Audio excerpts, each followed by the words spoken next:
qu'il y a Tristan et Lucio qui vont arriver là. Il y a peut-être quelqu'un qui va aller leur ouvrir après.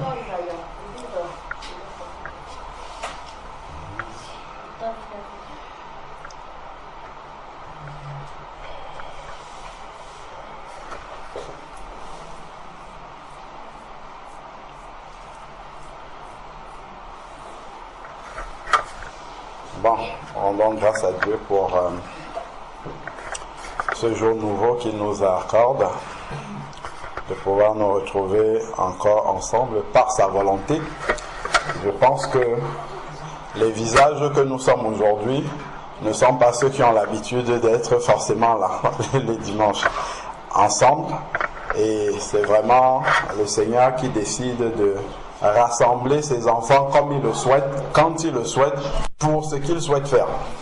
Donc, vraiment, soyons toujours comme de l'argile entre les mains du potier qui est le Seigneur, de laisser le Seigneur faire comme il veut. Si on m'avait dit hier, en début d'après-midi, quand on était à la mairie, que je devais être ici en train de faire ce que je fais, moi, dans ma tête, j'avais un autre programme.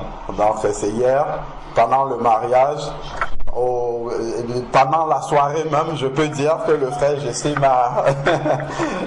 m'a demandé si je pouvais venir pour le seconder parce qu'il est pris par le travail aujourd'hui et que le frère Loka aussi est malade.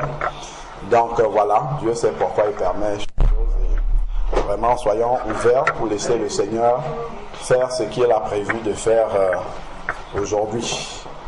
Donc parmi nous, sans présenter encore, je pense que plusieurs se connaissent et d'autres pas. Donc, aujourd'hui, là, on compte les bien-aimés de cette assemblée. Là, maintenant, hein? Je crois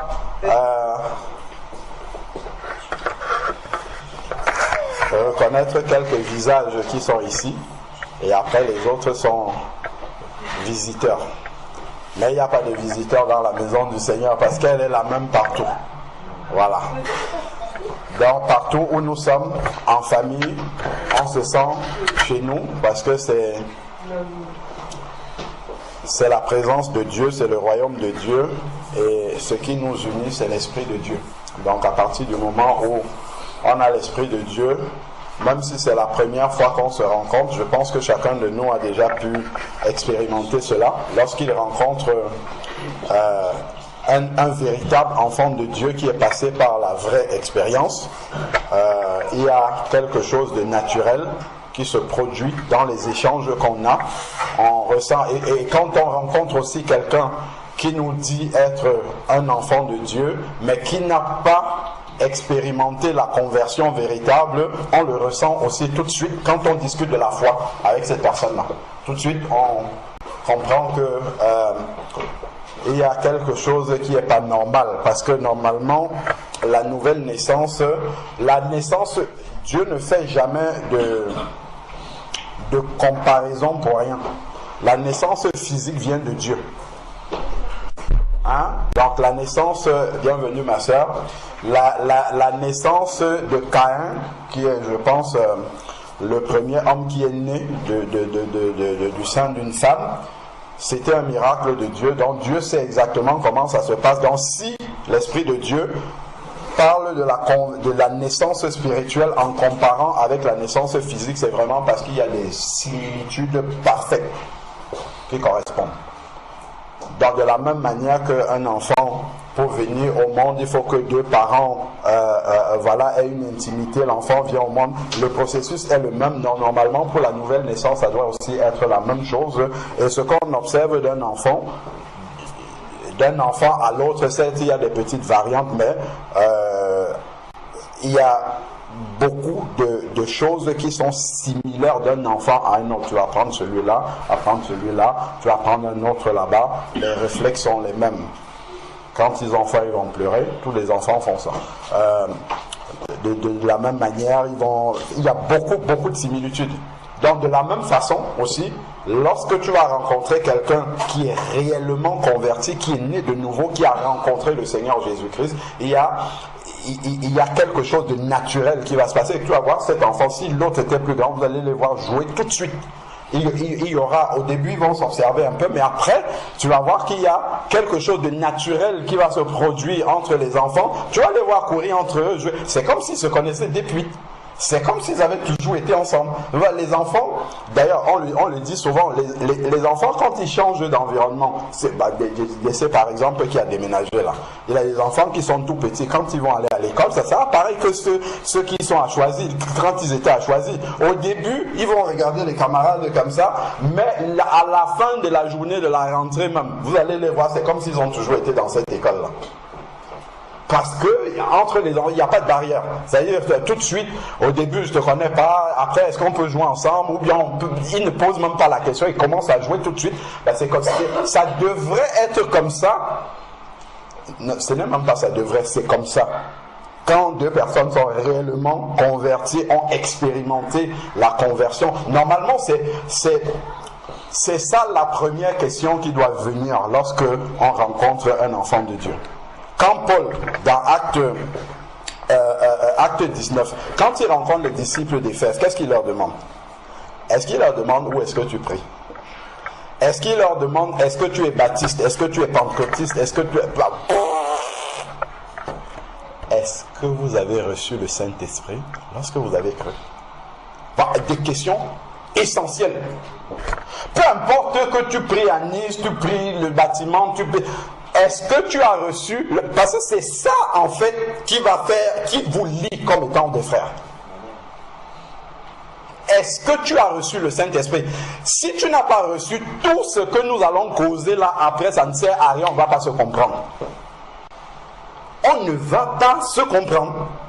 Tu vas me dire, oui, je suis chrétien, ok, chrétien c'est bien, mais si tu n'as pas reçu le Saint-Esprit comme moi je l'ai reçu, en fait, on va partir sur des bases fausses. On va discuter, tu as peut-être beaucoup de connaissances, c'est bien, ainsi de suite, mais en fait, l'esprit qui révèle les choses dans le cœur de la personne n'est pas là. Donc, on va partir sur des bases fausses. Donc Paul, la première question qu'il demande, est-ce que vous avez reçu le Saint-Esprit quand vous avez cru? Il ne remet pas en question le fait qu'ils ont cru, mais est-ce que vous avez reçu le Saint-Esprit? Parce que pour la suite de ce qu'on va discuter, il faut qu'il y ait le Saint-Esprit. Parce que c'est le Saint-Esprit qui est l'arbitre, en fait, qui peut réguler s'il y a une mésentente, s'il y a quelque chose qu'on n'a pas compris de la même façon, s'il y a une situation dans laquelle on doit prendre une direction, c'est le Saint-Esprit qui vient, qui met tout en ordre, tous se soumettent. Regardons pour la plupart d'entre nous qui méditons la parole. Lorsque Pierre, par exemple, lui, il a eu beaucoup d'expériences qui ont cassé les convictions que les Juifs avaient. Parce que dans l'église, il y avait des chrétiens nouvellement nés de nouveau qui étaient d'origine juive. Donc il y avait déjà excusez-moi, normalement on doit prier, je sais pas, mais ça vient, donc je laisse sortir tel que ça vient. On va prier, ne nous inquiétons pas. Donc en fait, les chrétiens d'origine juive venaient avec leur bagage d'avant qu'ils avaient. Moïse. Les païens, ils venaient tels qu'ils étaient, ils savaient qu'ils étaient païens avant, donc ils venaient sachant qu'on ne sait rien.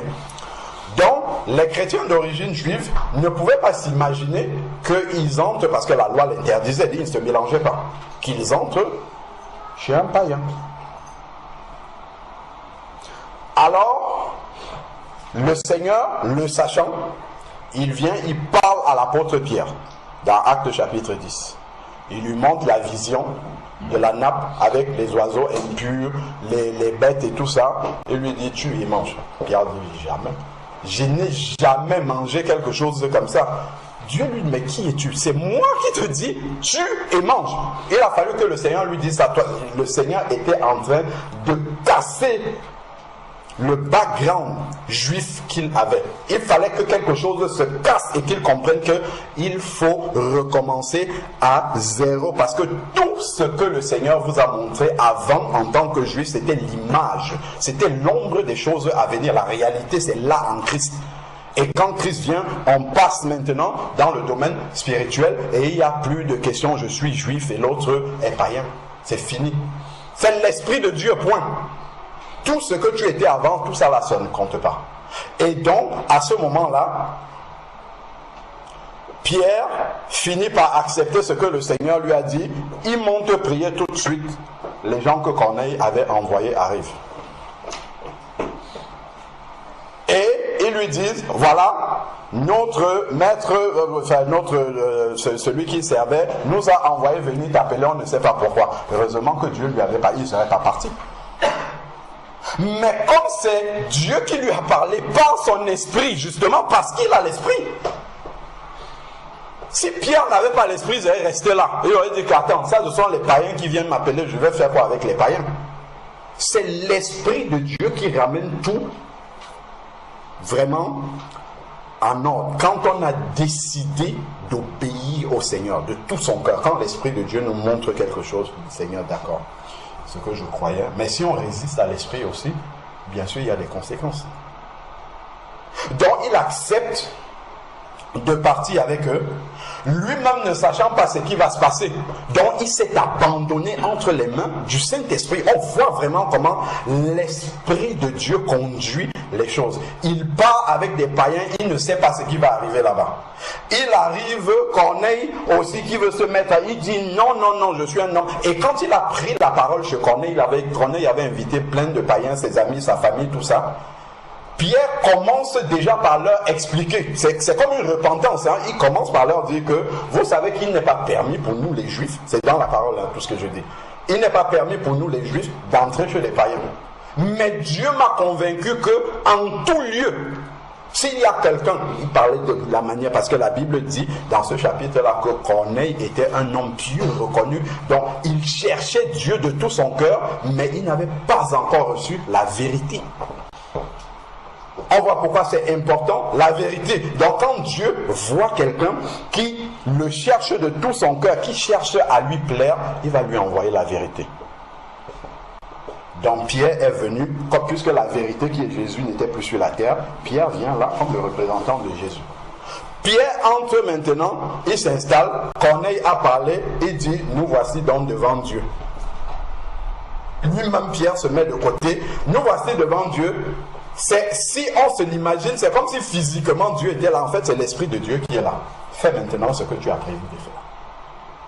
Pierre commence à parler de la mort, la résurrection de Jésus. Et tout de suite, qu'est-ce que Dieu fait? Le Saint-Esprit. Parce que, en fait, le Saint-Esprit est le gage face auquel on ne peut pas discuter de la conversion du quelqu'un. Parce que pour que dans la pensée de ce juif qui était Pierre, qu'il accepte que les païens là sont aussi des chrétiens, il fallait qu'il ait une manifestation indiscutable que lui-même il a vécu avant le jour de la Pentecôte. L'église est née le jour de la Pentecôte, il fallait que lui-même il ait vécu ça. Il sait que c'est par là qu'on passe pour naître de nouveau et qu'il voit ça, d'autres vivre ça. Ça s'est passé sous ses yeux. Pour qu'il accepte que ça, ce sont mes frères. Et donc, pendant qu'il est en train de prêcher, peut-être s'il aurait fallu qu'il aille prier pour que les gens reçoivent le Saint-Esprit, peut-être même ça, il aurait résisté. Donc Dieu l'a fait sans lui demander son avis. Pendant que lui, il est en train de prêcher, Jésus est mort, il a ressuscité, ainsi de suite, paf, le Saint-Esprit tombe sur lui. Et manifestation physique, il commence à parler en d'autres langues. Et quand Pierre voit ça, c'est lui, et Dieu est très bon, parce que Pierre n'est pas venu seul. Il a fait en sorte qu'il y ait d'autres juifs avec lui pour attester que ce que Pierre va raconter après, eux aussi ils ont vu ça. Et c'est l'Esprit de Dieu qui a conduit toutes ces choses-là. Quand l'Esprit de Dieu tombe maintenant sur les païens qui étaient là, qui commencent à parler en d'autres langues, parce que leur cœur était disposé, ouvert, quand Pierre était en train de parler, voilà ce que Pierre va dire. Peut-on refuser l'eau du baptême à ceux qui ont reçu l'Esprit comme nous au commencement? Là maintenant que Dieu nous a donné la preuve que eux aussi, ils sont nés de nouveau comme nous, parce qu'on a la certitude physique, ce n'est même pas physique, parce que les païens n'avaient pas encore, ils n'avaient pas eu le temps de voir le fruit de l'Esprit se manifester dans leur vie. Donc, les dons de l'Esprit au moins, il a pu voir se manifester. Il dit, peut-on refuser l'eau du baptême à ceux-là qui ont reçu l'Esprit comme nous? Il dit ça à d'autres chrétiens d'origine juive. Nous voici, c'est le Saint-Esprit qui a fait. Vous avez vu moi-même, je ne peux pas vous convaincre, vous-même vous avez vu, moi je parlais seulement de la parole de Dieu, ça s'est passé devant nous tous. Qu'est-ce qu'on fait? Est-ce que quelqu'un peut parler à ce moment? Voilà l'arbitre qui met tout le monde d'accord. Parce que tous avaient décidé d'un cœur sincère de suivre Dieu et de faire ce que Dieu va montrer, on va le faire.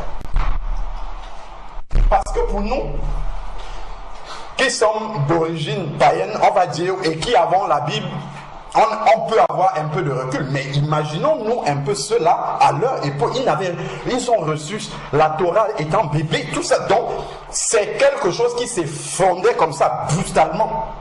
De voir que, mais ce qu'on considérait, on ne peut même pas dire que eux là, ce sont les Samaritains qui étaient des Juifs corrompus, c'est que ce sont des Grecs, des païens, ils ne connaissent rien à la parole de Dieu. L'Esprit de Dieu est venu et il a fait ce travail. Les autres n'ont pas pu dire un mot parce que l'Esprit a parlé. Pierre dit, on va les baptiser. Parce que, ça c'est encore une autre séduction, il ne faut pas te contenter de dire j'ai reçu l'Esprit de Dieu et tu t'arrêtes là. C'est le début. Dieu t'a appelé, il faut que tu répondes. Et pour répondre vraiment, quand tu vas prendre, plusieurs d'entre nous avons un travail, on te donne un contrat. Sur le contrat, il n'y a pas une signature, il y en a deux. Au moins, il y a la tienne où tu t'engages et il y a celle de l'employeur à côté. Donc l'employeur, il s'est engagé en donnant déjà le Saint-Esprit. Toi, il faut que tu signes ici et ça, c'est le baptême. Là, parce que c'est toi qui te décides de venir. Parce que pour lui, il n'y a pas de Saint-Esprit sans que le baptême ne suive immédiatement. On voit certains qui raisonnent, oui, le Saint-Esprit, c'est suffit. Oui, le Saint-Esprit, mais il faut confier. Si Jésus lui-même est passé dans les eaux du baptême, pareillement, tu es né de nouveau, il faut suivre le modèle sans réfléchir. Il faut suivre le modèle de Christ. Lui-même s'est abaissé, humilié, il est venu. Jean-Baptiste voulait, il dit, puisque Jean-Baptiste avait dit, je ne suis même pas digne de délier la courroie de ses sandales, mais quand Jésus est venu, Jean-Baptiste a résisté, il dit, laissons faire la volonté du Père. Donc qui es-tu pour dire que le baptême, c'est pas important? Si Jésus s'est soumis à ça alors qu'il était sans péché, alors qu'il n'en avait pas besoin. Donc c'est associé immédiatement. Pierre dit tout de suite, le baptême. Pour que eux aussi, là où le Père a déjà signé en donnant le Saint-Esprit, eux aussi à côté, il faut qu'ils signent. Quand Jésus est sorti des eaux du baptême, l'Esprit de Dieu est descendu sur lui. On voit que les deux marchent ensemble. D'ailleurs, la première chose que l'Esprit de Dieu va faire, si nous recevons l'Esprit de Dieu avant d'être passé dans les eaux du baptême, la toute première œuvre qu'il va faire dans ta vie, c'est de mettre dans ton cœur, ça va te bouillonner qu'il faut que tu passes dans les eaux du baptême. C'est la première chose. Il ne va pas chercher à commencer à changer les choses dans tes... Tu ne l'as pas signé. Tu es comme, en fait, tu es comme un adhérent, en fait, de l'église. Tu n'es pas encore membre de l'église. Parce que si on voit dans Matthieu, Luc et Marc, quand le baptême de Jésus, c'est quand Jésus sort des eaux du baptême que le ciel s'ouvre. Bien qu'il était enfant de Dieu, on voit vraiment le cheminement. Le ciel s'ouvre et la voix se fait entendre. Celui-ci est mon fils en qui j'ai mis toute mon affection. Pourquoi? Parce qu'il a décidé d'obéir. Il a décidé de s'abaisser, de venir que Jean-Baptiste, qui lui-même a reconnu qu'il ne peut même pas s'approcher de la lamelle de ses souliers, il a décidé d'obéir au baptême que le Père a institué, et le ciel s'ouvre, et là, Dieu atteste celui-ci est mon fils. Dieu le reconnaît. Et Dieu confirme que celui-ci est mon fils par la colombe qui est l'Esprit de Dieu qui descend sur lui. L'un ne peut pas être sans l'autre. C'est pas possible. Et on connaît tout ce qu'il y a derrière l'enseignement sur le baptême, la mort, la résurrection. Ça enseigne beaucoup de choses, dont l'engagement de bonne conscience, pas vis-à-vis de Jean-Baptiste qui le baptise, pas vis-à-vis des disciples qui étaient avec Pierre chez Corneille qui les ont baptisés, pas vis-à-vis des 12 qui ont baptisé les 3000 le jour de la Pentecôte. Engagement de bonne conscience vis-à-vis de Dieu. Quand je passe dans les eaux du baptême, je me suis engagé. Ce n'est pas le frère qui va me plonger dans les eaux du baptême qui va me donner l'Esprit de Dieu. Ce n'est pas vis-à-vis de l'assemblée où je fréquentais peut-être que je me suis engagé en passant dans les eaux du baptême. Je me suis engagé avec Dieu. Ça c'est quelque chose de fondamental en fait. Tout ce que Dieu a institué sur la terre, la communion fraternelle, ainsi de suite, c'est là pour nous aider à ne pas, à ne pas nous égarer, à nous montrer, à nous encadrer et tout, mais l'engagement de bonne conscience que nous avons pris avec le baptême, c'est vis-à-vis du Seigneur. Tout acte que je dois poser sur la terre me ramène toujours à cet engagement de bonne conscience, pas vis-à-vis de ceux-là qui me regardent.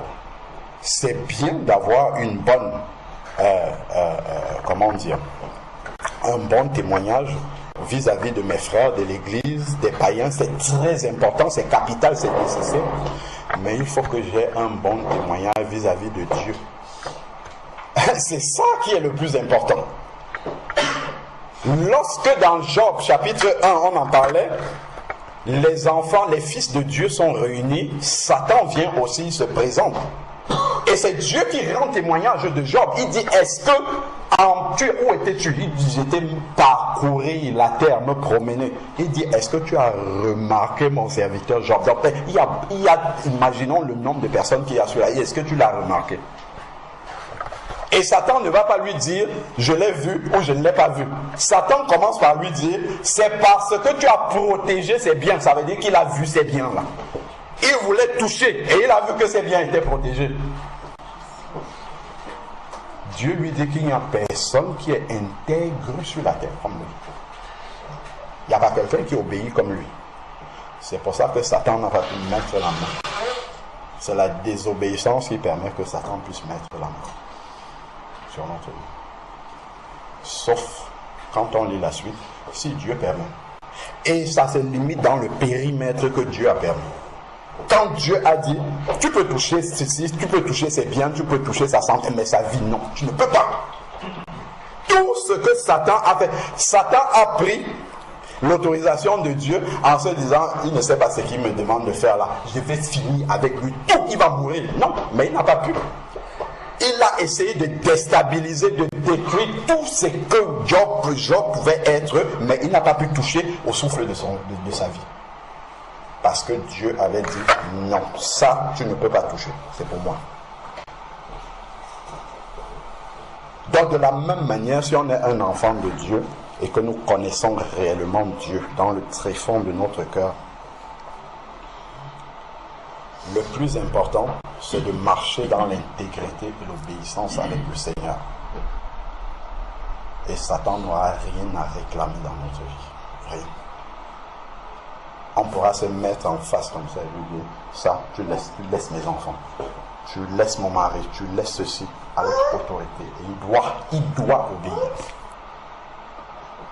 Donc, les enfants de Dieu, pour revenir à ce qu'on disait initialement, c'est l'esprit. Si je poursuis dans l'histoire, une fois que ça s'est passé maintenant comme ça devant les témoins, Pierre retourne maintenant à Jérusalem. Là où toute l'assemblée, ce sont des anciens juifs, avec les pensées que lui il avait avant. Il revient maintenant avec une expérience qu'il a vécue. Heureusement qu'il y avait les témoins. Il expose ça à l'assemblée. Quand on veut l'Esprit de Dieu dit que ce qu'il a vécu là, C'est ça qu'ils font. Qu'est-ce que l'Assemblée a fait? Ils ont glorifié Dieu parce que l'Esprit de Dieu a mis tout le monde d'accord. C'est parce que tout le monde était né de nouveau et avait reçu l'Esprit de Dieu et avait décidé de se soumettre à ce que l'Esprit de Dieu va dire. Et ils ont commencé à discuter. Dès que l'Esprit de Dieu, c'est ce qu'ils ont vécu là, c'est ça qui s'est passé. Tout le monde s'est tué, ils ont glorifié Dieu. Je crois que l'apôtre Paul, il demande, est-ce que vous avez reçu l'Esprit lorsque vous avez cru? Ils ont commencé par dire, de quel esprit? On ne nous a même pas parlé de l'Esprit lorsque nous avons cru. Et tout de suite, la pensée que Paul a, il ne dit pas, mais est-ce qu'on ne vous a pas enseigné sur l'Esprit? Qui vous a même baptisé? Non. Il dit, de quel baptême est-ce que vous avez été baptisé? Parce que pour lui, c'est lié ensemble. Tu ne peux pas être passé dans les eaux du baptême de la manière biblique dont ça se passe sans avoir reçu l'Esprit de Dieu. Pour Paul, c'était impensable. C'est pour ça qu'il leur demande, mais c'est quel baptême que vous avez reçu et vous n'avez pas reçu l'Esprit avec? Et l'Esprit n'est pas venu confirmer cela parce que c'est l'Esprit quand il vient dans un cœur qui produit la vie nouvelle. C'est ça. De la même manière que lorsque la semence vient dans le corps de la femme, ça produit la vie d'un enfant qui est là. C'est la même chose. L'Esprit de Dieu vient, il produit la nouvelle naissance, et une fois qu'il l'a produit, cette nouvelle naissance-là se manifeste de manière concrète, pratique. C'est bien les versets, hein? Mais moi j'aime bien l'évangile concret, pratique, où tu peux rester comme ça, tu dis, je sais qui j'étais avant, je sais comment je pensais, je sais comment je raisonnais. Mais sans que quelqu'un ne se mette en face de moi et me donne des versets qui vont me faire peur d'aller en enfer, en restant comme ça moi-même, en examinant dans mon cœur, en repassant dans mon cœur ma propre vie, j'ai vu qu'il y a quelque chose qui a changé. J'ai vu qu'il y a une crainte qui est venue. Pas la peur, hein? La peur c'est pas la crainte. Il y a quelque chose qui est venu dans mon cœur qui est différent, qui fait en sorte que lorsqu'il y a quelque chose que Dieu n'approuve pas dans ma vie, je suis dérangé dans ma conscience. Ça, c'est le premier fruit vrai que Dieu amène dans une vie. C'est-à-dire qu'avec ce que Pierre a vécu, Pierre ne pouvait pas continuer à dire oui, je suis juif, on m'a enseigné dans la Torah ceci. C'est qu'il a vu quelque chose que Dieu a accompli, et quand les païens sont venus pour le chercher, il ne pouvait pas résister, il ne pouvait pas rester sur ces raisonnements-là. Il a dit, il faut que je parte. Même si je ne sais pas ce qui va se passer, je ne sais pas pourquoi on m'attend là-bas, mais il faut que je parte. C'est ça en fait réellement qui se produit dans une vie. C'est que lorsque l'Esprit de Dieu arrive, entre dans ton cœur réellement. Moi je vois beaucoup, en fait, il y a beaucoup de marches chrétiennes que je vois avec un peu de recul. Tu vois en fait que l'Esprit de Dieu est peut-être venu de tourner autour comme ça là, on est en contact mais on ne l'a pas laissé rentrer à l'intérieur. On ne l'a pas laissé pénétrer le tréfonds de notre cœur, parce que sinon il va faire le travail. De la même manière que lorsque la semence de l'homme rentre, l'embryon commence à se développer, devient le fœtus, ainsi de suite. De la même manière, quand l'Esprit de Dieu arrive dans une vie, il commence à produire des œuvres qui ne sont pas des œuvres que les hommes ont dictées autour. C'est bien, ça donne un canal, ça montre un chemin, mais il y a une décision qui est à l'intérieur de notre cœur qui fait en sorte qu'on veut la suivre. Si je suis assis ici à la communion fraternelle aujourd'hui, cela va passer, j'aime beaucoup Jesse.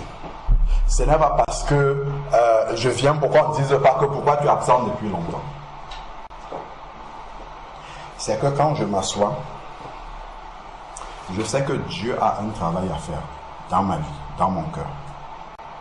Il a peut-être déposé ça en lui, et il y a un complément là-bas, et ainsi de suite, et je dois recevoir ça, et c'est bon pour moi.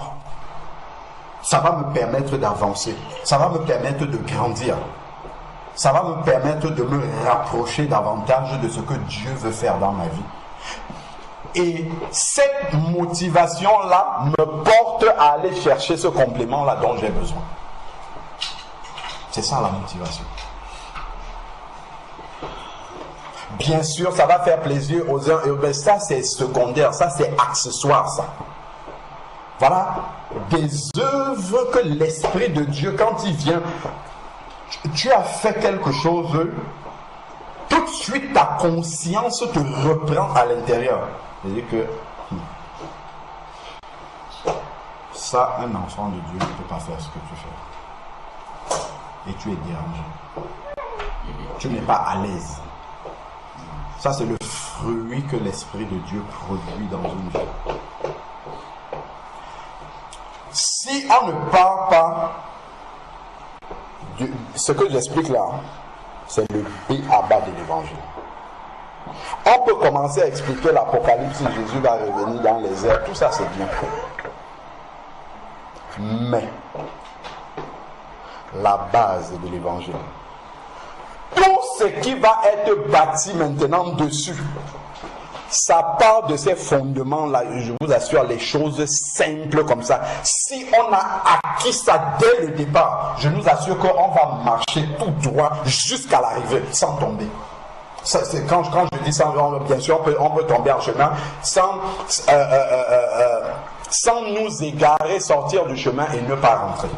Si réellement on a reçu l'Esprit de Dieu et on a laissé le Seigneur creuser dans notre vie pour poser le fondement.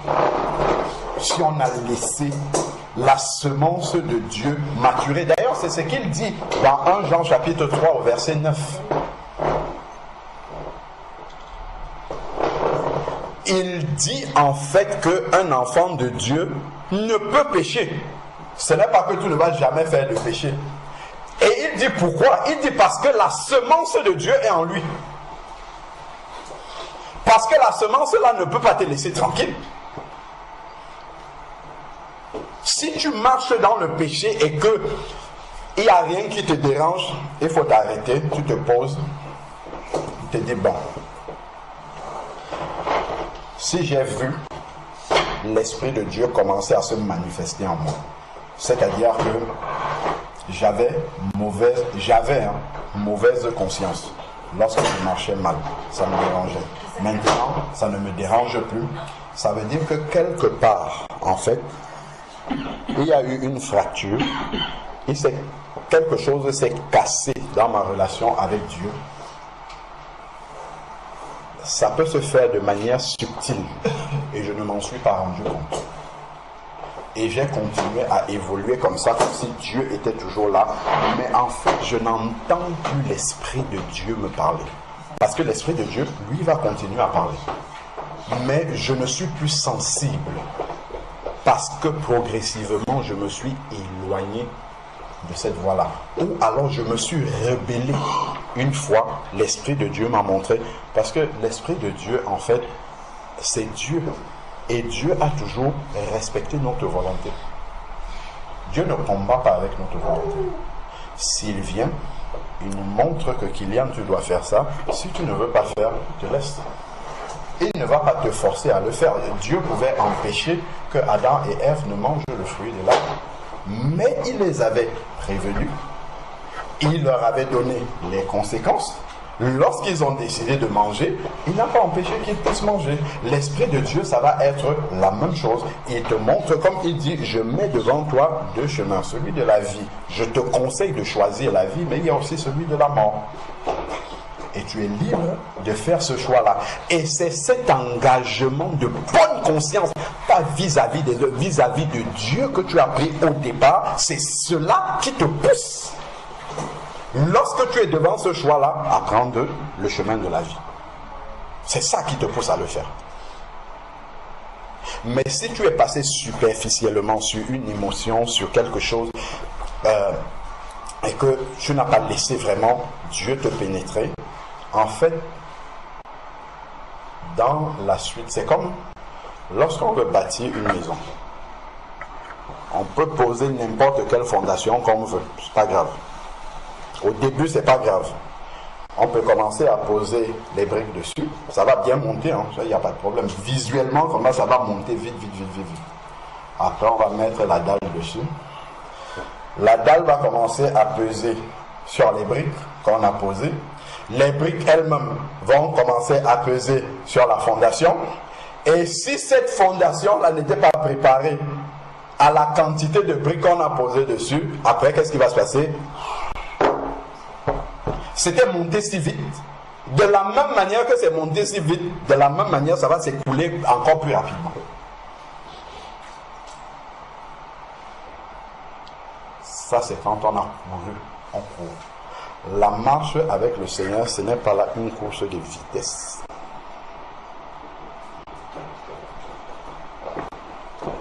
Ce que nous pouvons voir dans notre marche, avec un peu de recul, c'est le temps qui révèle le fruit que nous avons, la semence que nous avons reçue dès le départ. Le temps. Je me suis converti en 2008. La manière dont j'étais là-bas, aujourd'hui, la même. Et je prie le Seigneur que jusqu'à la fin, la même chose toujours. Et ça ne dépend pas de si je suis avec un tel, je suis... Non. Parce que, dès le départ, il y a une rencontre vraie avec le Seigneur. Il y a une semence vraie, des choses que Dieu a cassées, continue à casser, ainsi de suite. Et c'est ça qui est vraiment important. Sinon, la suite de notre marche avec le Seigneur, Dieu va permettre des choses dans notre vie parce que c'est pour notre bien. C'est indispensable pour que Dieu puisse nous bâtir. Il va permettre des situations qui vont arriver dans notre vie pour nous amener à réaliser qu'il y a des choses qu'il nous a demandé de régler avant. Nous avons esquivé ces choses-là. Et maintenant, ce qui est devant nous, nous n'avons pas, comment dire, la force, la consistance spirituelle de pouvoir supporter cela. On se dit c'est trop pour moi. Ce n'est pas trop. Dieu ne peut jamais, il le dit dans 1 Corinthiens 10 au verset 13. Il ne nous soumet à aucune tentation qui soit au-delà de nos forces. Aucune.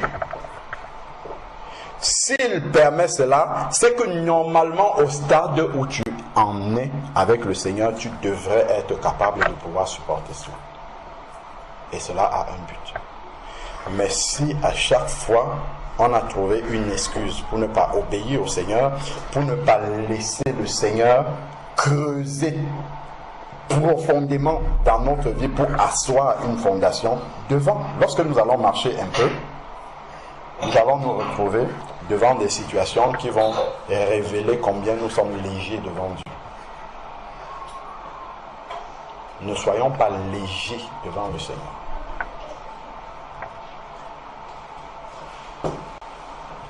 Il faut vraiment... Le Seigneur dit qu'il vaut mieux la fin d'une chose que son commencement. C'est bien de commencer vraiment de manière tonitruante. Voilà, on veut aller vite. Non.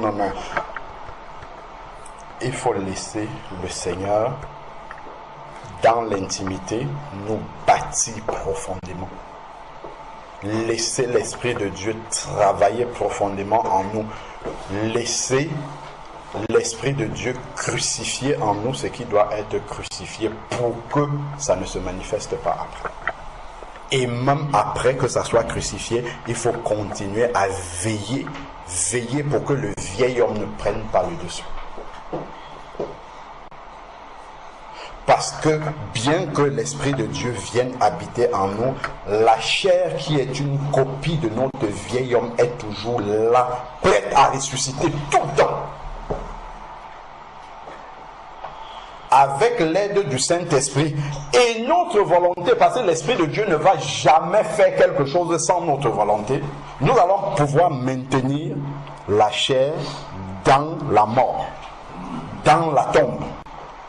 Mais si l'Esprit de Dieu veut faire et que notre volonté en dit bon, c'est pas grave, la chair va continuer à prendre le dessus. Le Seigneur ne dit pas qu'il faut négocier avec la chair. Il dit qu'il faut la crucifier. C'est la tuer.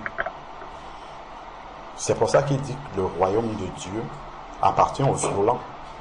Ce sont les violents qui s'en emparent. C'est-à-dire que ceux qui sont prêt à prendre des décisions. L'Esprit de Dieu, lui, il est toujours prêt.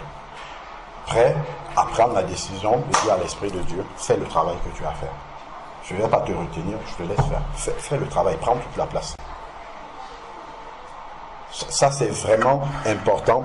Et dans la suite, avec les difficultés, les épreuves, le désert par lequel nous allons passer, parce que c'est nécessaire, nous allons réaliser vraiment que la semence que Dieu a posée en nous produit réellement du fruit. Et ça commence par l'obéissance sur les petites choses que Dieu nous montre. Puis ensuite, lorsque nous sommes face à une situation difficile, face à une situation compliquée, face à un désert où on ne voit pas l'issue,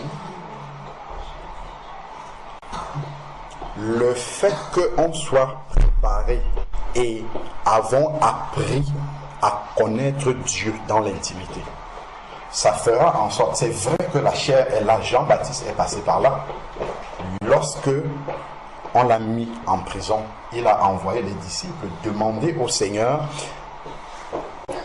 est-ce que c'est toi qui devais réellement venir? Alors que lui-même, personne à Jérusalem ne sait, bon, à part Siméon et puis Anne qui savait que le Messie est là, il n'y avait pas grand, peut-être Marie qui savait, il n'y avait pas grande personne qui savait que ça c'est le Messie qui est déjà là et qui était convaincu que c'est lui. Et Dieu le lui avait révélé. Et il a dit, c'est celui qui m'a envoyé, qui m'a dit, celui sur qui l'Esprit va descendre, c'est lui qui est le Messie. Et il avait annoncé aux autres qu'ils ne connaissaient pas. Et maintenant, lorsqu'il est face à la difficulté, il va envoyer les disciples. Est-ce que c'est lui qui devait vraiment venir? Le Seigneur qui sait toutes choses sait où est-ce que Jean-Baptiste en est dans sa connaissance de Dieu. Le Seigneur n'a pas envoyé des encouragements, aller lui dire que non, t'en fais pas, le Messie est là, il va te sortir de là, t'inquiète pas, non. Il lui a rappelé une seule chose, la parole, les aveugles voient. Il lui a rappelé en fait ce que Dieu lui avait dit. Et ça a permis que la pensée, malgré l'épreuve dans laquelle, qui était difficile, dans laquelle Jean se retrouvait, que la parole de Dieu revienne dans son esprit, sa pensée a été renouvelée et l'Esprit de Dieu qui est là lui a rappelé que en fait, ça, tu le sais. Ça, c'est un signe indéniable, indiscutable, irréfutable que c'est le Messie. Et quand Jean apprend ça, c'est bon. C'est bon pour lui, c'est suffisant. Même s'il ne voit pas qu'il sort de prison, ça ne change rien. C'est Jésus. Et c'est lui qui a le plan. Jésus lui a juste rappelé la parole. Donc de la même manière, lorsque nous serons dans ces difficultés, dans ce désert, dans ce cheminement, dans ce creuset dans lequel le Seigneur va nous amener pour bâtir réellement, profondément, quelque chose de solide, là, maintenant, nous allons pouvoir réaliser quelque chose de fondamental, c'est de savoir la foi que j'ai. La foi, ce que j'ai entendu. est-ce que c'est quelque chose qui est dans mon cœur ou est-ce que c'est quelque chose qui est dans ma tête?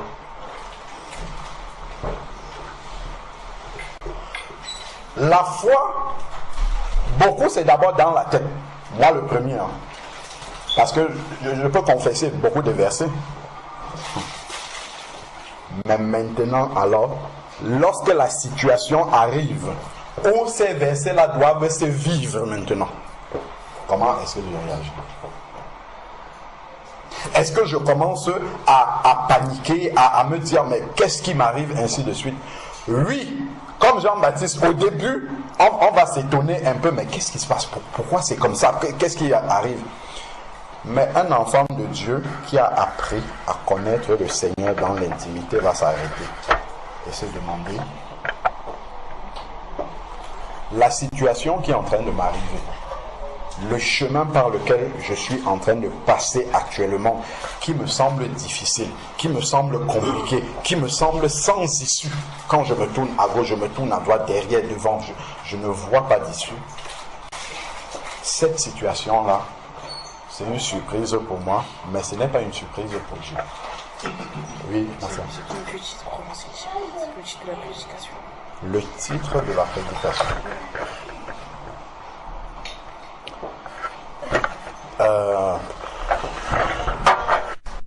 Tu peux marquer la fondation d'une véritable marche avec Christ. Comme ça. La fondation d'une véritable marche avec Christ. Donc, lorsque tu te trouves devant cette situation-là, tu vas réaliser à quel niveau, en fait, tu en es dans ta connaissance de Dieu. La connaissance de Dieu, on pense beaucoup que c'est connaître la Bible, hein, connaître les versets bibliques. C'est une chose de connaître les versets bibliques. Mais vivre ça, laisser que les versets là s'accomplissent. Pardon.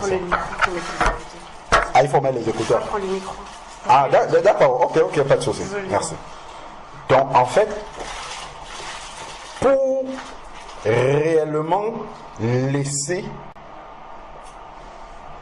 cette parole, les versets là, que nous connaissons bien, que nous pouvons citer aux gens, laisser ces versets là s'accomplir dans nos vies, les vivre, surtout quand ça nous dérange.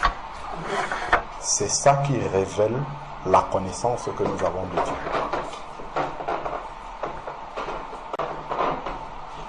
C'est ça qui révèle réellement la connaissance personnelle que nous avons de Dieu. Et ça, c'est incontournable dans la vie d'un enfant de Dieu. Si nous avons décidé de nous contenter des miettes que Dieu peut donner et qu'il donne aussi aux païens, il dit dans Matthieu 5, vers le verset 48, vers la fin, il dit qu'il fait descendre son soleil de justice, sa bénédiction sur les païens comme sur les enfants de Dieu. Donc, être béni de, je ne sais pas moi, le travail, c'est pas mauvais. Hein? Mais ça n'atteste pas réellement que tu connais Dieu ou que tu as l'approbation de Dieu dans ta vie. C'est quand tu entres là, dans le désert avec le Seigneur, que tu commences à voir, je connais telle chose. Il y a un chant qu'on aimait chanter à l'assemblée. Je suis arrivé un jour à un culte. C'était chez une sœur au Havre.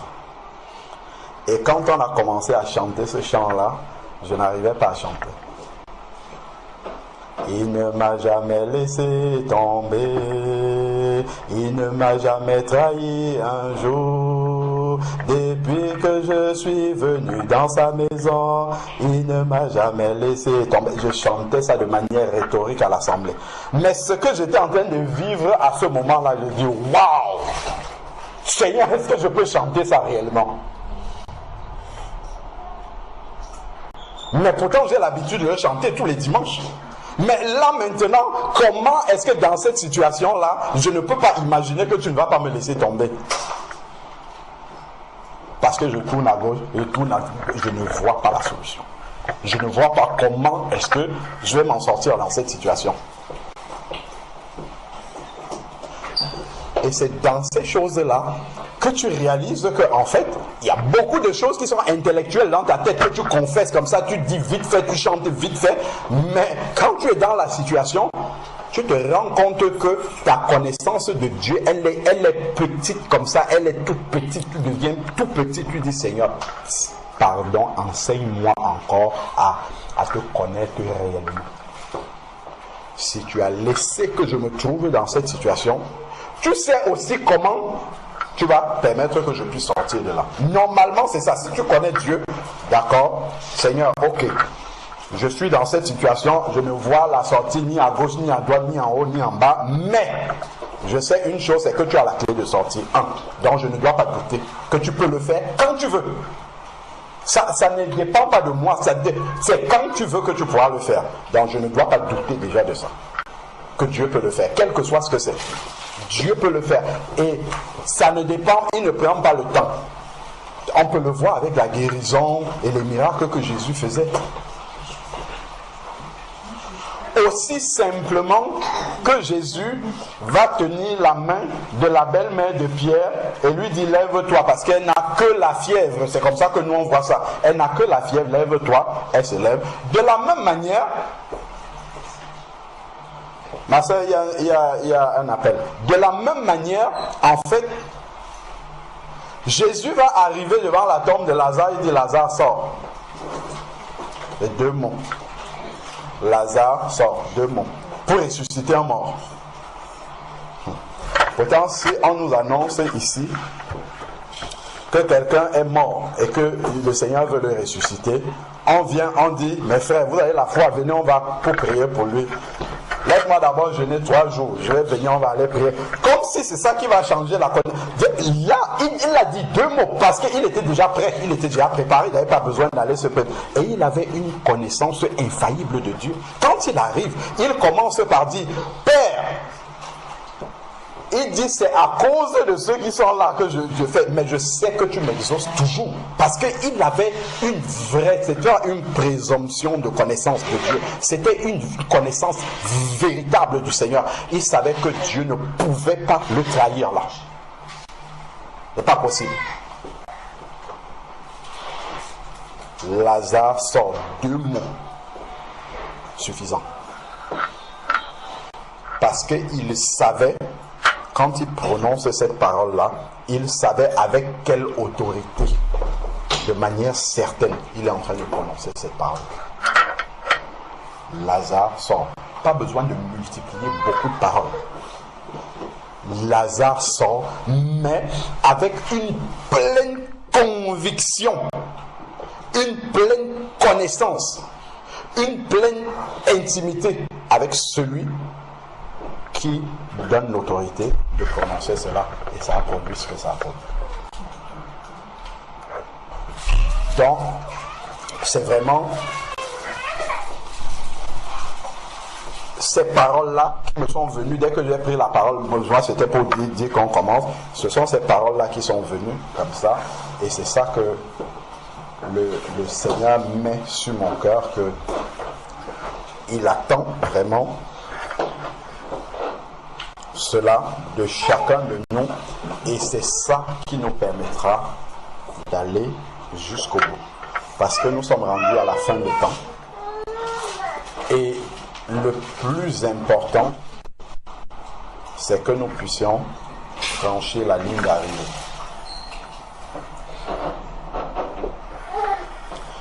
Et pour franchir cette ligne d'arrivée, au fur et à mesure que nous avançons, on le ressent déjà, la marche se fera plus compliquée, les épreuves seront plus difficiles, plus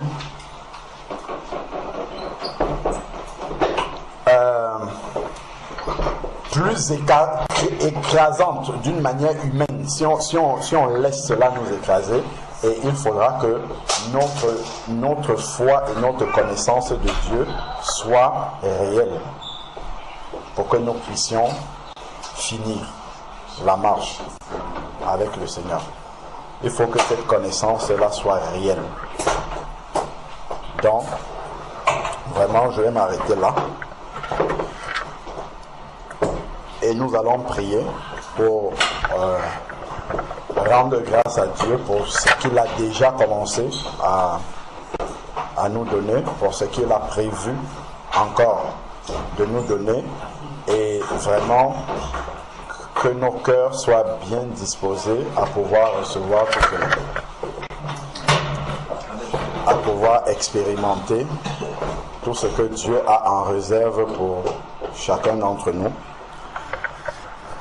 afin que la volonté de Dieu pour chacun de nous puisse s'accomplir, que nous puissions achever victorieusement la marche et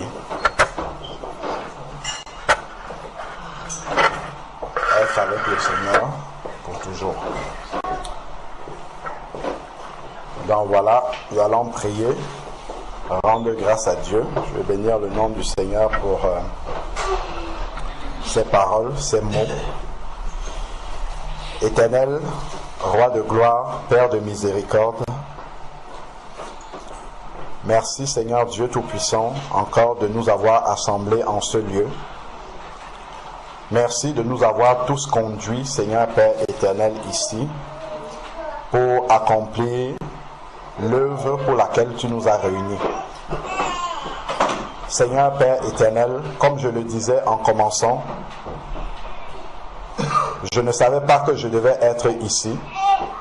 Plusieurs de mes frères, peut-être de mes sœurs, ne savaient pas qu'elles devraient ou qu'ils devaient être en ce lieu ce jour. Mais toi, Seigneur Père éternel, tu l'avais prévu déjà dans ton agenda, parce que tu as une œuvre, un travail, un complément, quelque chose à apporter dans notre marche, dans notre vie, dans notre fondement, Seigneur Père éternel, afin qu'il ne nous manque rien pour pouvoir poursuivre la marche avec toi et achever victorieusement notre course. Merci encore, Père, pour tout ce que tu viens déposer, pour ces vérités de base que tu viens encore nous apporter aujourd'hui. Seigneur Dieu, tu connais la situation de chacun d'entre nous, de mon frère, de ma soeur, de moi-même. Tu sais ce qui nous manque encore pour marquer ce pas supplémentaire pour nous approcher de toi. Seigneur Dieu Tout-Puissant, viens encore dans les situations de chacun d'entre nous, Seigneur Père, pour nous montrer, Seigneur Dieu Tout-Puissant, ce que nous devons encore te laisser parfaire dans nos vies, ce que nous devons encore te laisser faire. Seigneur Dieu, même s'il s'agit de revenir au début, au fondement, à la base de ton esprit dans nos cœurs. Tu nous as parlé de l'esprit, de la place de l'esprit, de la nécessité, de l'indispensable, Seigneur Père éternel, nécessité que notre fondement, notre semence de base puisse être ton esprit. Éternel, s'il faut revenir au début, afin que notre fondation soit solide, afin que notre fondation soit prête à recevoir ce que tu veux bâtir dessus. Seigneur Dieu, que nous soyons prompts à te laisser nous ramener, Seigneur Dieu Tout-Puissant, à cette base. Car rien ne nous sert de courir si c'est pour que, à la fin de cette maison, qu'elle puisse s'écouler. Seigneur Dieu Tout-Puissant, Père, nous ne voulons pas cela, mais nous voulons, Seigneur Dieu Tout-Puissant, que ce que tu bâtisses en nous soit profond, soit durable, soit définitif, Seigneur Père éternel, et que vraiment, Seigneur Père, nous puissions cheminer avec toi jusqu'au port, jusqu'à la fin, Seigneur Dieu Tout-Puissant. Père, tu vois ces temps de la fin, tu nous les as annoncés comme étant des temps difficiles, et nous commençons à voir les prémices de ces temps difficiles. Seigneur Dieu Tout-Puissant, donne-nous de ne point nous détourner ni à gauche ni à droite, Seigneur Père, mais que le profond désir de nos cœurs soit de réjouir le tien, Seigneur Père éternel, que nous ne soyons pas, Seigneur Dieu Tout-Puissant, désireux simplement de réjouir le cœur de notre frère, frères, de notre sœur, de notre famille, de nos relations, Seigneur Père éternel, même de notre enseignant, de notre Père, mais que ce soit toi, Seigneur Père éternel, qui soit le désir profond que nous avions dans notre cœur, Seigneur Père, que nous puissions dépasser tout ce que nos yeux voient, tout ce que nos oreilles entendent, Seigneur Père éternel, les jugements des hommes, les appréciations des hommes, que nous laissions tomber tout cela, Seigneur Père éternel, pour nous focaliser et nous concentrer sur ce que tu dis de nos vies, sur ce que tu penses, l'appréciation que toi tu as de nos vies, Seigneur Père éternel, et que nous te laissions encore nous façonner, que nous nous abandonnions, Seigneur Dieu Tout-Puissant, entre tes mains comme le potier, Seigneur Dieu, comme l'argile entre les mains du potier, afin que tu puisses nous donner la forme véritable que toi tu as décidé. Seigneur Père, merci encore pour ces moments, Seigneur Dieu, de ressourcement spirituel, Seigneur Dieu Tout-Puissant, que tu nous accordes encore. Seigneur Dieu, que rien de tout ce que tu as prévu pour cette rencontre ne tombe par terre. Seigneur Dieu, que ta volonté ne soit accomplie dans chacune de nos vies, Seigneur Dieu Tout-Puissant. Viens encore relever ma sœur, ici, mon frère, ici, qui passe dans des temps difficiles, qui se demande si tu agis encore dans sa vie, qui se pose des questions, Seigneur Père éternel, si tu t'intéresses encore à son cas, Seigneur Dieu, rassure-le maintenant. Que ta paix vienne dans son cœur. Qu'il sache, Seigneur Père éternel, que tu es Dieu, que tu es assis sur ton trône comme tu l'étais, Seigneur Dieu Tout-Puissant, lorsqu'il y avait le déluge sur la terre. Même si, Seigneur Dieu, les tribulations déferlent dans sa vie, Seigneur Dieu, qu'elle se souvienne d'où est-ce qu'elle est tombée et qu'elle revienne et pratique ses premières œuvres afin que tu accomplisses ce que tu as prévu, Seigneur Dieu Tout-Puissant, d'accomplir dans sa vie, afin que tu l'amènes dans la dimension, Seigneur Dieu Tout-Puissant, dans laquelle tu l'attends en ce moment. Seigneur Père, que moi-même, que cela s'accomplit déjà dans ma propre vie, Seigneur Père, et dans la vie de chacun de mes bien-aimés ici, Seigneur Dieu Tout-Puissant, avec qui nous sommes en train de partager ces paroles, Seigneur Père éternel, que tu nous donnes, Seigneur Dieu Tout-Puissant, en ce moment. Seigneur Père, que nous tous ensemble, nous puissions nous réjouir encore de nous retrouver avec toi lorsque le moment viendra, que nul ne reste à la traîne. S'il y a quelqu'un qui est découragé, Père, que ton esprit puisse l'encourager maintenant. S'il y a quelqu'un qui est près de tomber, que ton esprit lui réveille sa conscience encore, Seigneur Père éternel, afin qu'il ne se laisse pas endormir, Seigneur Dieu, car nous savons que nous sommes dans un monde qui est dominé par le diable, Seigneur Père. La stratégie du diable, l'une de ses stratégies, c'est de nous endormir spirituellement, Seigneur Père, qu'aucun de mes frères, qu'aucune de mes sœurs ne s'endorme spirituellement, car c'est le temps d'être réveillé, c'est le temps, Seigneur Père éternel, d'avoir le discernement dans ce que nous entendons, dans ce que nous voyons, dans ce que nous vivons, Seigneur Père éternel, que le discernement puisse être là. Donne encore, ouvre les yeux, Seigneur Père éternel, de mon frère, ouvre les yeux de ma sœur, ouvre mes propres yeux, Seigneur Père éternel, afin que nous voyons des failles, des portes ouvertes qui peuvent nous faire tomber encore dans notre marche, et que nous prenions garde à fermer ces portes-là, Seigneur Dieu Tout-Puissant, afin que tu nous conduises là où tu as prévu de pouvoir nous conduire.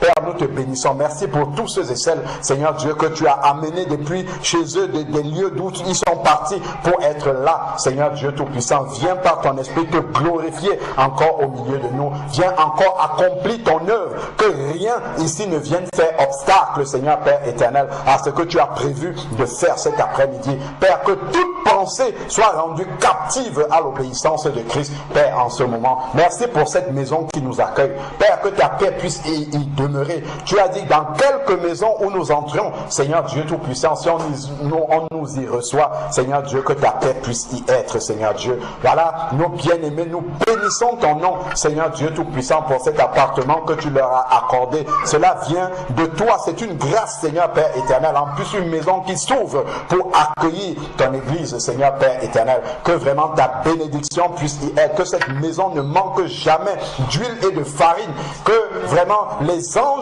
de l'éternel campent autour de cette maison, que la muraille de feu du Seigneur puisse entourer cet appartement, Seigneur Père éternel, afin que vraiment, Seigneur Père, que ta protection physique et spirituelle puisse demeurer dans cette maison, Seigneur Dieu Tout-Puissant, Père. Que ton esprit, Seigneur Dieu Tout-Puissant, puisse se mouvoir dans toutes les pièces de cette maison. Que chaque personne qui traverse le seuil de cet appartement, s'il est venu chargé, qu'il soit déchargé dès l'entrée de cette maison. S'il est venu avec quoi que ce soit qui ne glorifie pas ton nom, qu'il soit dépouillé à l'entrée même de cette maison, Seigneur Dieu. Que ton esprit le dépouille, le déshabille de tout cela, Seigneur Père éternel, et qu'il reçoive ta paix, Seigneur Dieu Tout-Puissant, en entrant dans cette maison. Que ce soit dans un moment de culte, que ce soit, Seigneur Père, dans l'intimité de nos bien-aimés, qu'ils viennent recevoir en dehors, qu'ils viennent être reçus en dehors des moments de culte, Père. Si quelqu'un arrive ici et qu'il n'a pas ton esprit, qu'il reçoive ta paix et qu'il soit déchargé de tout ce avec quoi ils viennent, Seigneur Dieu Tout-Puissant,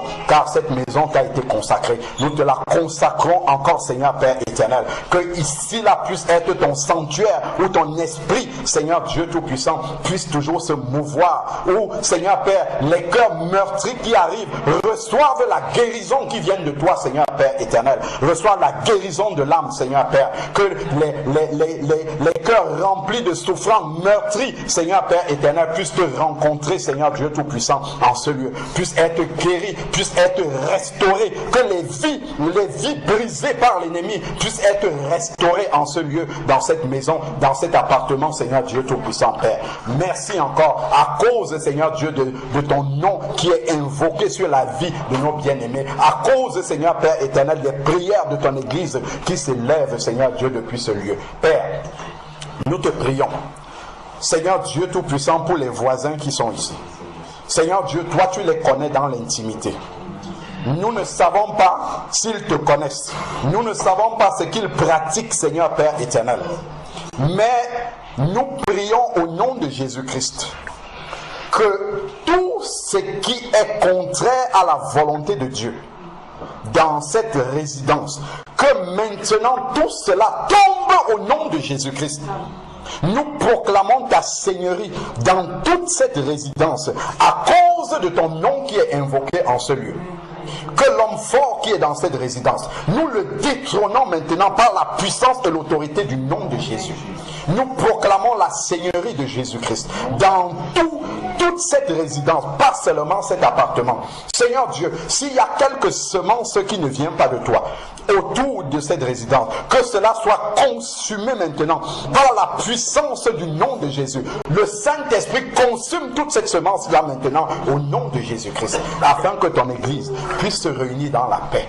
Seigneur Père éternel, nous prions pour que ces voisins-là, Seigneur Père éternel, ne soient pas un obstacle, Seigneur Dieu Tout-Puissant, mais que ton Église soit une bénédiction pour eux, Seigneur Dieu Tout-Puissant. Qu'il y en ait qui descendent, Seigneur Père éternel, de ces appartements, Seigneur Dieu Tout-Puissant, pour venir recevoir ta vie, Seigneur Dieu Tout-Puissant, au milieu de ton Église. Que ton Église ne soit pas un contre-témoignage pour ceux-là qui ne te connaissent pas, mais que ton Église rende un bon témoignage, Seigneur Dieu Tout-Puissant, de manière à ce que l'on observe ta lumière, Seigneur Dieu Tout-Puissant, qui émane, Seigneur Dieu Tout-Puissant, de cet appartement et aille éclairer. Nous prions pour les prisonniers qui sont dans cette résidence. Les prisonniers qui sont dans cette résidence, au nom de Jésus-Christ, que les chaînes soient brisées maintenant par la puissance du Saint-Esprit. Nous brisons leurs chaînes maintenant au nom de Jésus-Christ. Père, que ton esprit visite maintenant les malades qui sont dans cette résidence, même au milieu de nous. S'il y en a qui sont porteurs de quelque maladie que ce soit, par l'autorité et la puissance du nom de Jésus, nous détruisons cela. Nous ordonnons à toute maladie, toute infirmité de partir de ta présence maintenant. Et nous prions pour les malades qui sont dans cette résidence, pour les personnes handicapées qui sont dans cette résidence. Nous prions au nom de Jésus-Christ. Maintenant, que ton esprit visite leur corps et qu'ils reçoivent la vie, qu'ils sachent que tu es l'Éternel des armées, qu'ils reçoivent la guérison dans leur corps et que tu les attires afin qu'ils reçoivent la guérison, la résurrection de leur esprit et la guérison de leur âme. Seigneur Dieu, nous te bénissons encore pour ce que tu as accompli. Nous savons que quand tu nous amènes quelque part, ce n'est pas pour rien. Seigneur Dieu, nous te prions que nos bien-aimés que tu as établis, Seigneur Père éternel, dans cette résidence, puissent accomplir l'œuvre pour laquelle tu leur as permis de pouvoir être ici, Seigneur Dieu Tout-Puissant. que ton Saint-Nom soit béni, que ton nom soit élevé encore, Seigneur Père, au travers des nôtres que tu as mis en ce lieu, que ton chandelier puisse briller au travers d'eux et éclairer encore tous ceux qui sont dans l'obscurité tout autour d'ici. Que ton Saint-Nom soit béni au nom de Jésus-Christ. Amen. S'il y en a d'autres qui se sentent de pouvoir élever la voix par rapport à tous ces sujets que nous sommes en train d'évoquer, ou si vous avez d'autres sujets en particulier, nous savons que c'est la première fois que nous nous assemblons dans ces lieux et vraiment que librement le Seigneur nous donne de pouvoir consacrer encore davantage. Nous savons que quand le Seigneur Jésus envoyait des gens parler, il disait, dites-leur que le royaume de Dieu s'est approché. Que vraiment notre présence soit le royaume de Dieu qui s'est approché dans cette résidence et que ça accomplisse ce pourquoi le Seigneur nous a amenés ici, dans cette résidence. Dieu ne nous amène pas quelque part pour rien. C'est pas pour rien qu'il a permis que le frère qui accueille l'assemblée puisse s'établir ici. Il a un travail à faire. Prions vraiment dans ce sens-là que tout ce qui peut s'opposer au plan du Seigneur pour lequel le Seigneur a amené nos bien-aimés ici et par conséquence l'Église, puisqu'ils accueillent l'Église, que tout cela puisse tomber au nom de Jésus. Et si vous avez d'autres directions de prière, nous prions l'un après l'autre. S'il y a quelqu'un qui reçoit quelque chose, il pourra le donner. Amen.